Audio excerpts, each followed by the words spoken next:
ছাত্ৰ ছাত্ৰীসকল ত্ৰিভুজ ত্ৰিভুজ কাক কয় জানা তিনিটা বাহুৰে আগুৰা ক্ষেত্ৰক ত্ৰিভুজ বুলি কোৱা হয় ত্ৰিভুজৰ কিছুমান নিজস্ব ধৰ্ম আছে প্ৰথম কথা হ'ল ত্ৰিভুজ আঁকিবৰ কাৰণে আমাক তিনডাল বাহু লাগিব ধৰি লোৱা আমি এটা ত্ৰিভুজ আঁকিছো এ বি সি এই তিনডাল বাহু কেনেকুৱা হ'ব এ বি এডাল বাহু তাৰ পিছত বি সি এডাল বাহু আকৌ এ সি এডাল হয়নে বাহু এইটো A B B C A C ইয়াৰে বি সি বাহু কি বুলি কোৱা হয় বেছ বা ভূমি বুলি কোৱা হয় ভূমি বুলি কোৱা হয় ইংৰাজীত কোৱা হয় তাক বেছ এই ত্ৰিভুজৰ প্ৰথম এইটো ধৰ্ম তিনটা বাহুৰ আগুৰা ক্ষেত্ৰক ত্ৰিভুজ কয় ত্ৰিভুজৰ দ্বিতীয়টো ধৰ্ম হৈছে যে ইয়াৰ তিনিটা কোণৰ সমষ্টি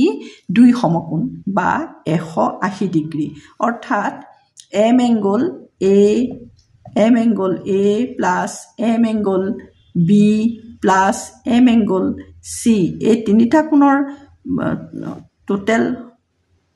জোখ কিমান 180 ডিগ্ৰী অৰ্থাৎ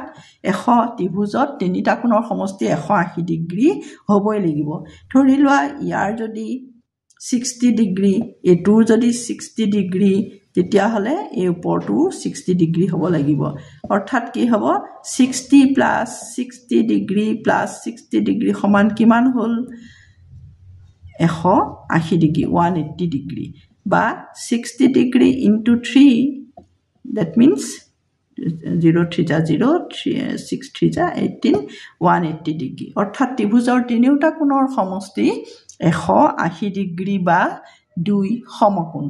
এতিয়া তোমালোকে এটা কথা নিশ্চয় জানা যে ত্ৰিভুজ সকলোবিলাক একে নহয় কিছুমান ত্ৰিভুজৰ কি হয় সন্মুখৰ বাহু দুটা সমান জোখত থাকে এটুক কোৱা হয় সন্মুখৰ বাহু দুটা যদি সমান হয় মোৰ অকাটো বাৰু হিচা আঁকি দিছো এটা আইডিয়া জাস্ট সন্মুখৰ বাহু দুটা যদি সমান হয় ধৰি লোৱা